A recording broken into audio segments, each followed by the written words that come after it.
All right, so my recording has started. I want to talk about a couple of things here while I'm preparing. As you can see here, as I said earlier on, I've got this little teddy bear here. You see it's got its blinders or whatever you want to call its mask on. Can you see that? Lord, that's a shame. But anyway, I put that there so you can get a kind of an analogy where I'm going at about this message today. I was quite moved by the service that I went to today that was hosted by, it's called, let me see the ministry name so I could tell you I was invited. Really, I was blessed. Someone blessed me to go there, and I'm glad I went there because the Lord really spoke to me about several things while I was there in regards to the different masks that we all wear, but also in regards to where we are as far as really, really being there for our sisters. I want to talk to the sisters right now. I want to talk to the pastors or the leaders, those who are, women ministry leaders. I really want to talk to you, so if you don't get to get on here live, please share this link.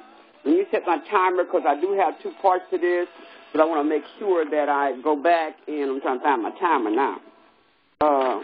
Go back and send this. I don't know what I did with my timer. Man, I always have to be something. But anyway, let me try to get my watch off so I can see if I can watch my watch. But listen to me carefully. My God, my God. I talked to y'all earlier this morning about, making some decisions about the thing that you got to resolve with. One of the things I learned about resolve is that you got to make a decision that it's firm. You made the decision that it's done. It's very, very concise. There's no wondering if you're going to do it.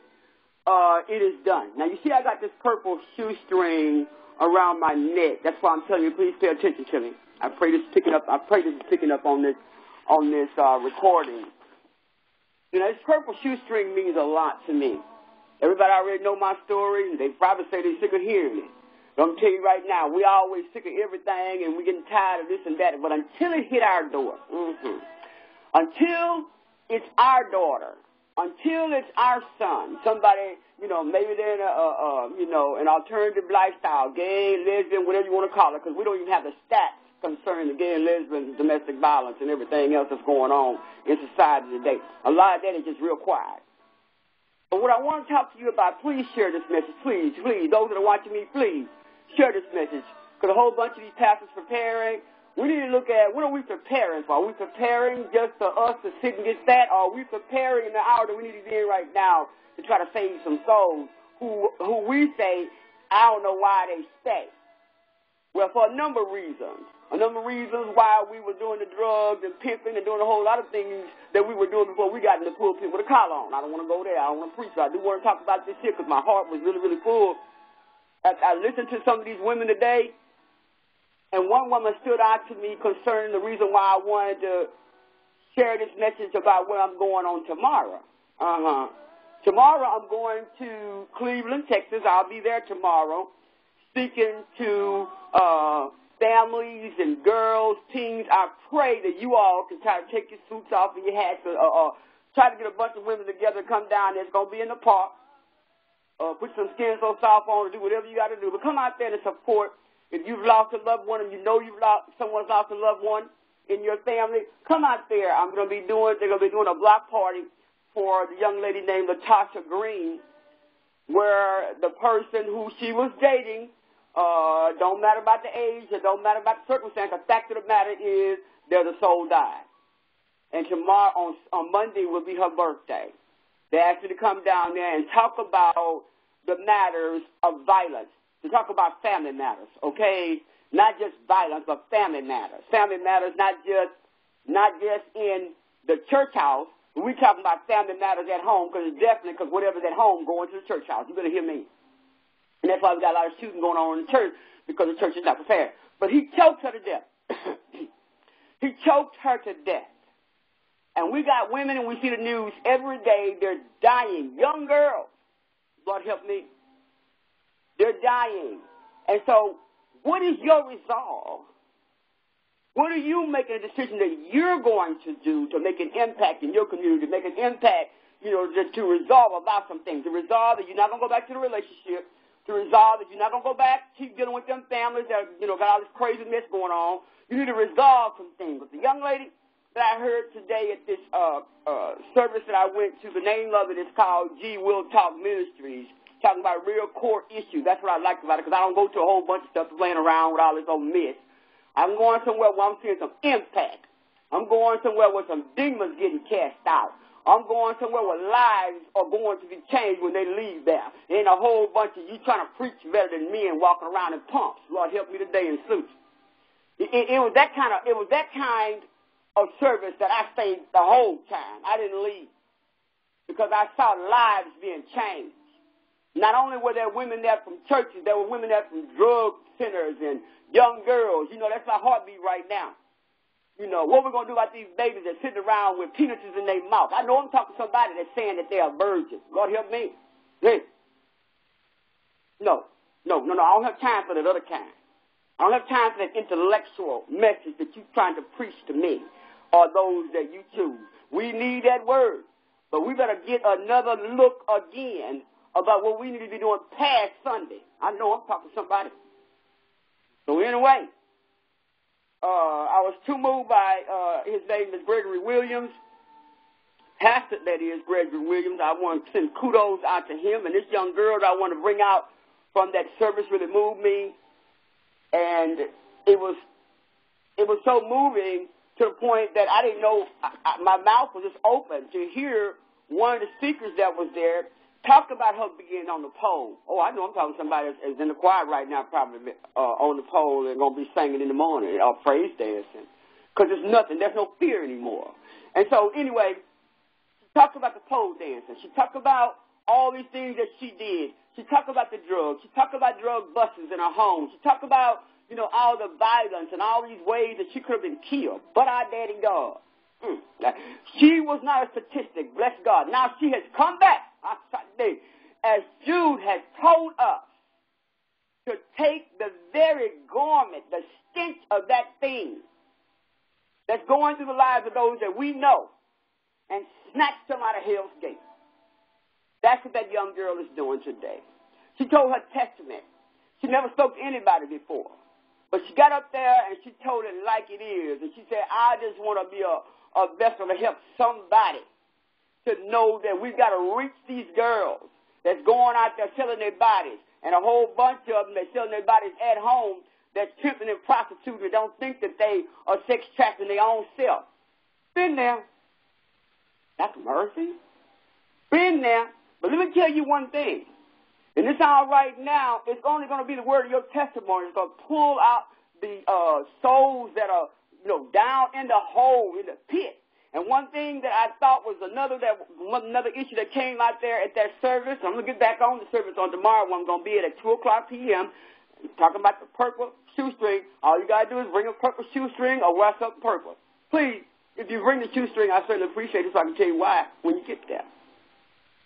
But I really want you to understand that this one woman who was a pastor, her name was Deidre Johnson. I was just too moved by the sister.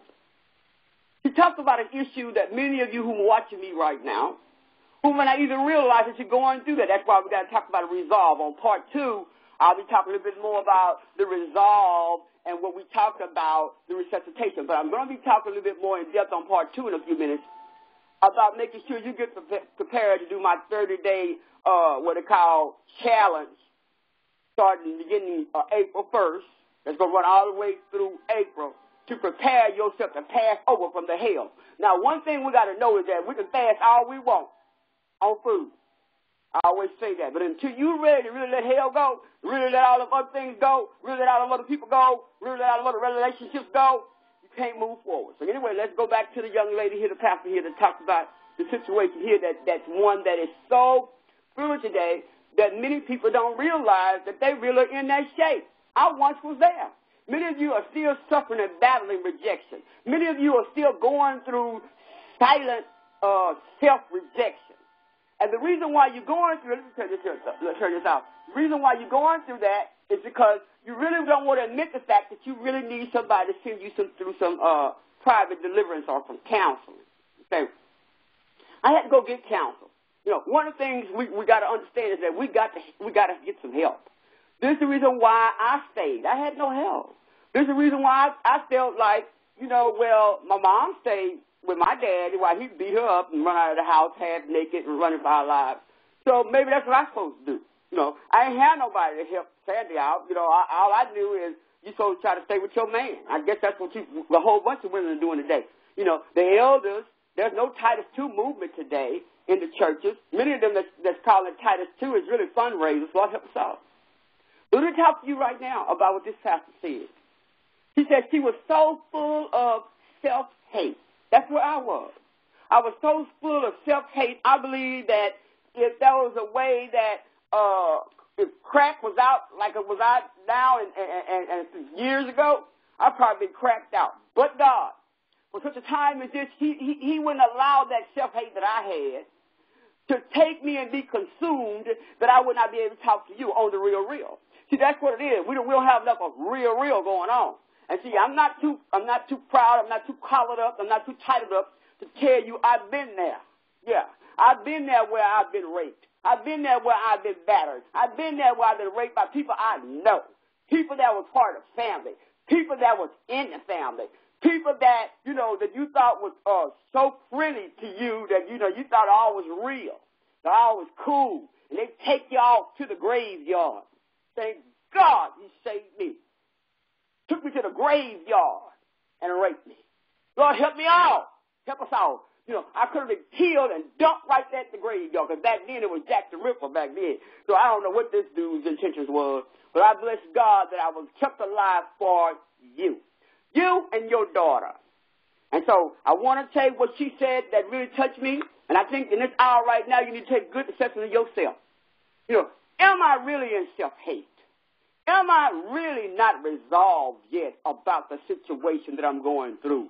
Do I really want to continue on in this marriage? You know, do I really want to keep on believing he loved me so much, the sex is so good, he don't want nobody else? You know, his baby mama thinks he's coming back to her, but I got him wrapped around my finger. That's what's happened to a whole bunch of women right now. They're dead. I used to think that too. He really loved me. Why? Because self-hate was there. You know, self-rejection was there. Figure that you're a black sheep or you're the ugly duckling of the family, and somebody that handsome, and he was handsome, I must say, even though he might not have been a rap type, he was handsome. And I'm telling you right now, we got a lot of women who are looking at the outer and not looking at the heart. We're going to get into that a little while later about taking a good look at where are you with your emotional CPR? Mm-hmm. Where are you? Where are you trying to do CPR in your church? With the people that God has put in your hand. Where are you? This woman talked about how she hated herself so bad that she sent her husband through so much because everything he tried to do to make her feel happy, she still would go to bed sad. I don't care what she did. Could preach a good message and go home and cry. Self-hate. Why? Because in her mind, the enemy had her believing that you're nothing, nobody want you. You know, and I know I'm talking to somebody. And this is the kind of spirit that is talking to our young girls today. This is the kind of spirit that's telling them, well, if you let the guy put the penis in your mouth, then you'll be a virgin.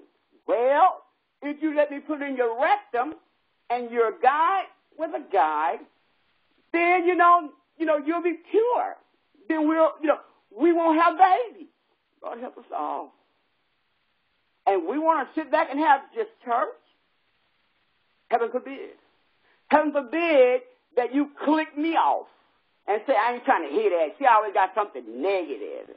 Well, the Bible says in the last day, they'll call good bad and evil good. You know, it's really evil when you turn your eyes to the thing that God is trying to get you to see that you need to try to help.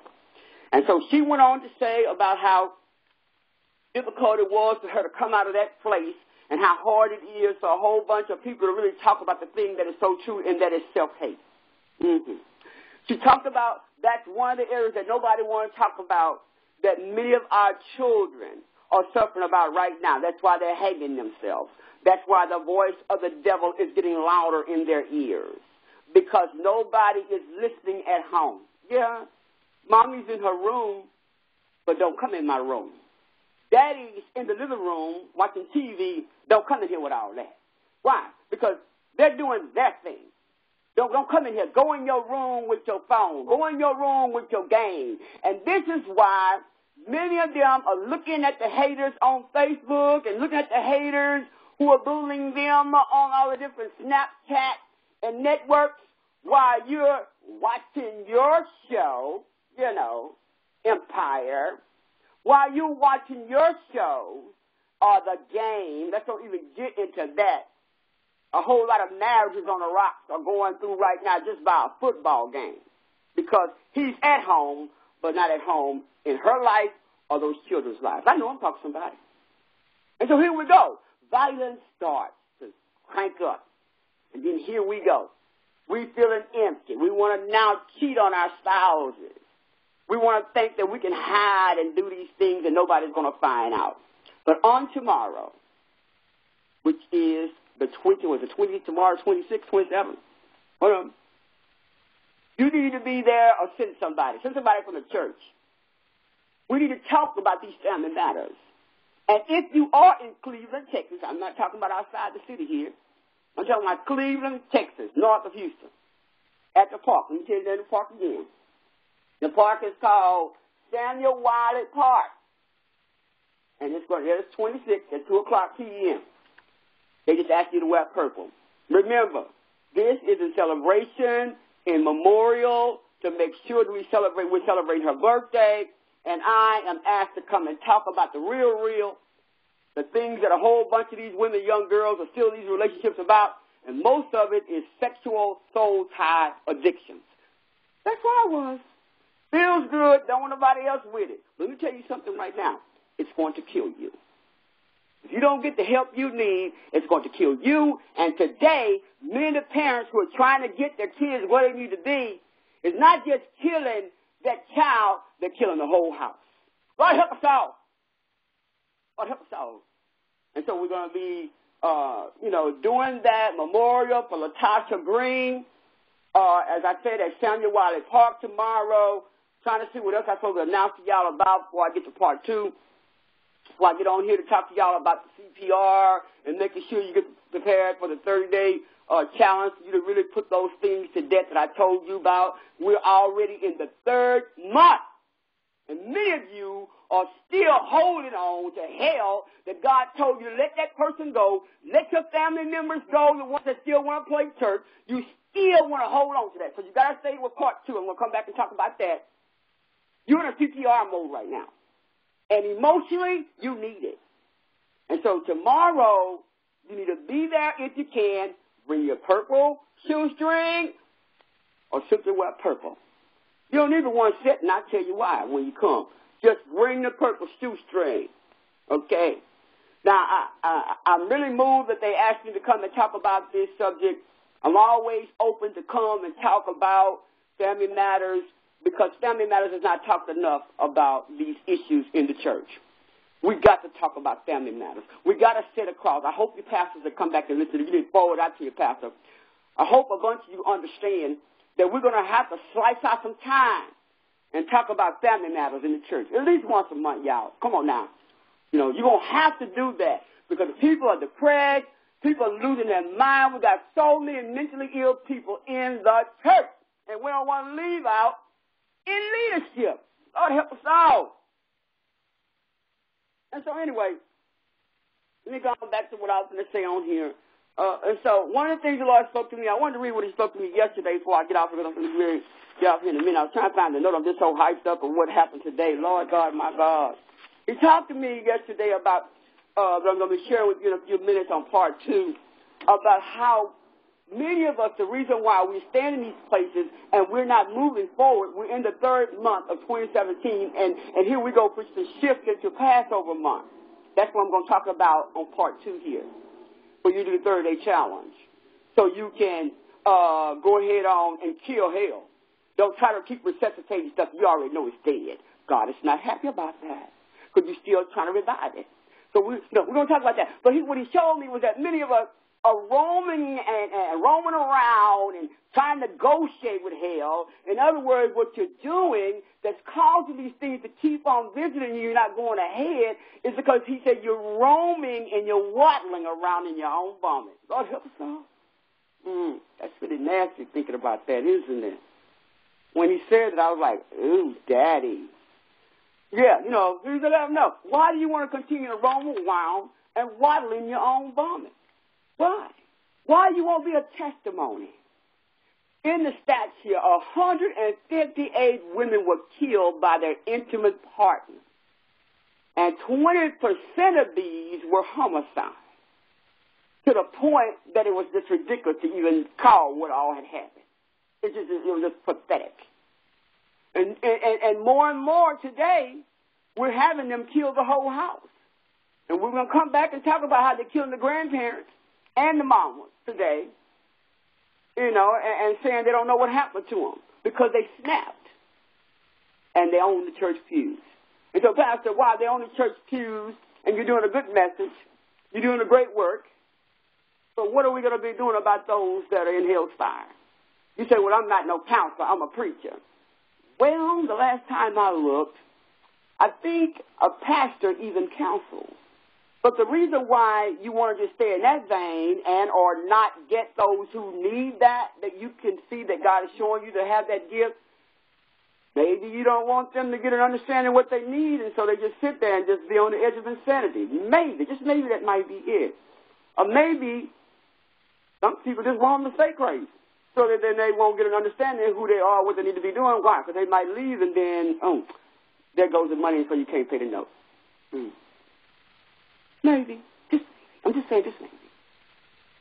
Don't matter what you write, no way, because, you know, I don't think you know me that they ain't calling me Dr. Keep It Real for nothing, because I ain't going to feel no kitchen no how. The main thing is you need to understand, we need to understand, because they say you can't save you, not as a pastor. But a whole bunch of us need to understand. Let's put it that way.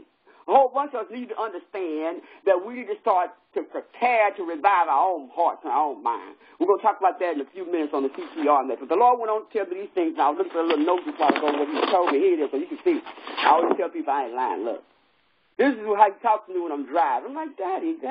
I have to pull over a lot of times. Same thing in the shower. I call my shower my mini cathedral.